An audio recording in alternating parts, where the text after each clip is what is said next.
If you like the video, please give a thumbs up. Please hit the bell icon so you will be notified when we come out with new videos. We have been getting a lot of emails of people wanting to share their videos. Please be patient, we will get Travis Walton alien abduction case. November 5, 1975. Travis Walton was abducted by aliens while on his way home from logging in the Apache Sitgreaves National Forest in Arizona. He and his 6 co-workers witnessed a bright light in the woods while driving home in Mike Rogers's truck and decided to drive towards it to see what it was.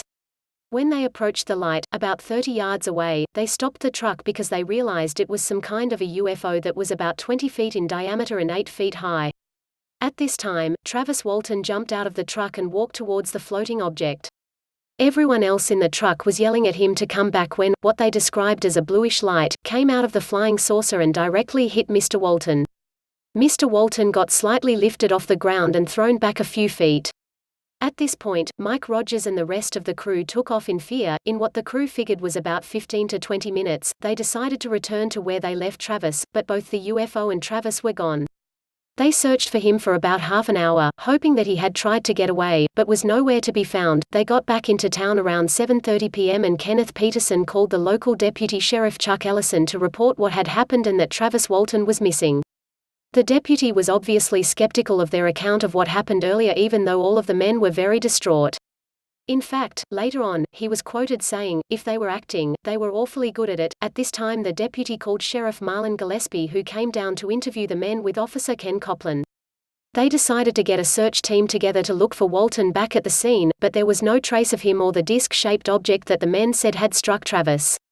The police were beginning to suspect foul play, the witnesses' polygraph tests because Mr. Walton was missing, and the story the men gave of a UFO abducting him. The police decided to administer a polygraph test to the 6 men.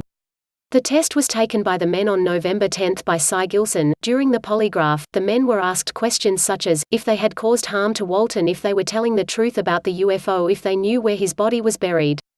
All of the men answered truthfully to the questions except Alan Dallas, whose test came back inconclusive. In Gilson's official report, he stated, "These polygraph examinations prove that these 5 men did see some object they believed to be a UFO and that Travis Walton was not injured or murdered by any of these men on that Wednesday." Travis Walton is found late in the evening on November 10. Grant Neff got a phone call from someone that claimed to be Travis Walton.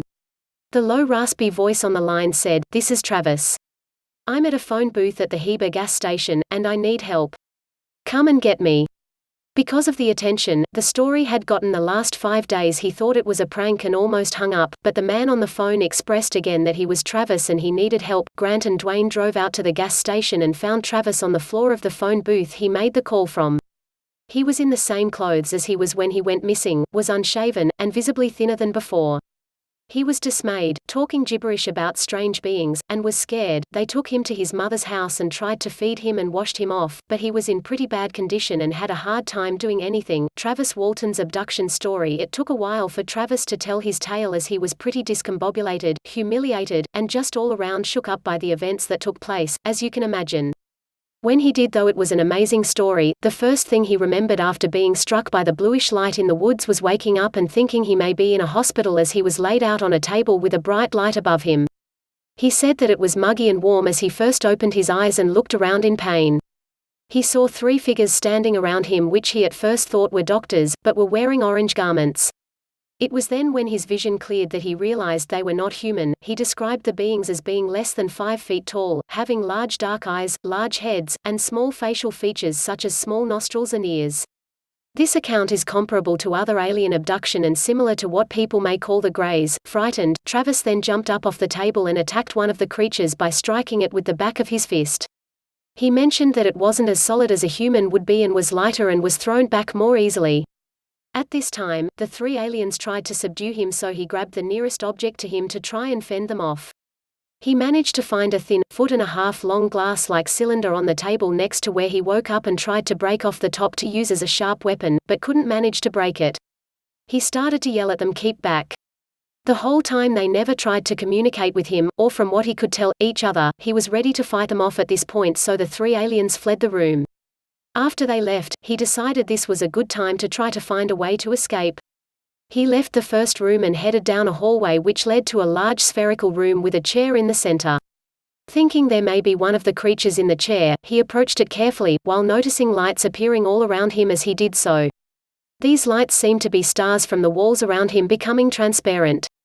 After he realized the coast was clear, he sat in the chair and pushed a small lever next to the chair, hoping desperately it might open a door for him to escape. At this time, the stars around him started to shift and rotate slowly as if he may be controlling the ship. He then got out of the chair and walked towards an entrance to look for another possible way out when he heard a noise and turned. To his surprise, it was not one of the aliens, but a tall human wearing a blue suit, a thick belt, and some kind of helmet with a glass face. He frantically asked him hundreds of questions all at once, but the man simply grabbed his arm and motioned for him to follow him, and he did. They traveled down a corridor and the man leads him into a large room that was shaped like a quarter of a sideways cylinder. In the room, which Mr. Walton described as a hangar, was about 3 shiny 40-foot saucer-shaped ships. From there the man continued to lead him down 2 other hallways and into a room that contained 3 other humans wearing the same blue suits. He proceeded to ask these humans what was going on and if they could help him, but they did not respond. Instead, they led him to a table and covered his face with something that looked similar to an oxygen mask.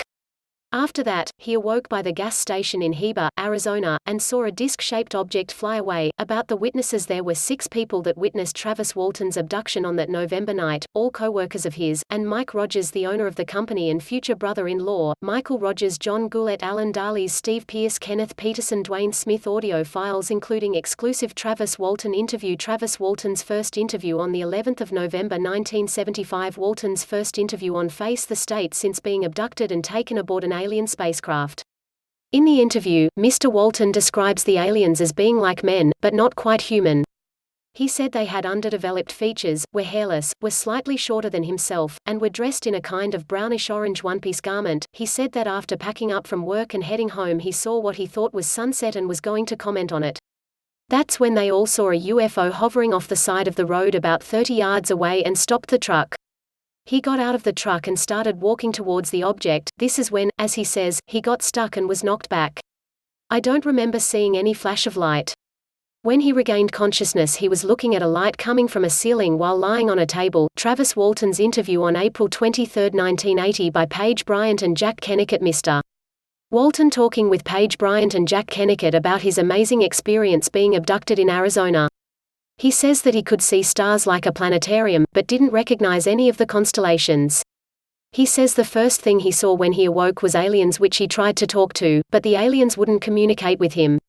He said, if they were trying to communicate with me, I would have been a bad reception. NUFORC report the 11th of August 1975. A friend of Travis Walton's brother reporting the sighting and abduction to the National UFO Reporting Center while Mr. Walton was still missing. Jerry Phillips report about as town marshal conversation the 11th of August 1975. He said, 6 of them went into the woods, 5 of them came back. Travis Walton's brother Ralph Anderson discusses his brother's disappearance the 11th of September 1975. His brother said that Travis had mentioned before that if he ever saw a flying saucer he would try and communicate with it.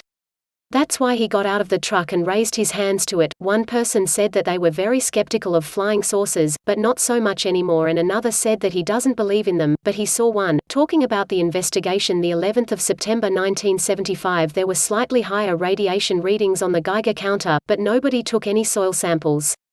The Sheriff's Department has found nobody in their search. Talking about the investigation, Walton is back the 11th of November 1975. First report of Travis Walton back from the abduction. He called his brother to pick him up and is, at this point, in the hospital. The polygraphs on the 6 men that witnessed his abduction have been completed and 5 out of 6 came back as truthful. About Travis Walton's return the 11th of November 1975, a phone call came in and the person said he was Mr. Walton. He pleaded that he needed help and was at the phone booth by the Amoco station. They found him passed out in the phone booth and brought him home. When he was weighed, he had lost 12 pounds. When asked what he saw, he stated that he knew he was in outer space because all he could see was stars. It was black and there didn't seem to be any sun or other lights other than stars in the blackness of space.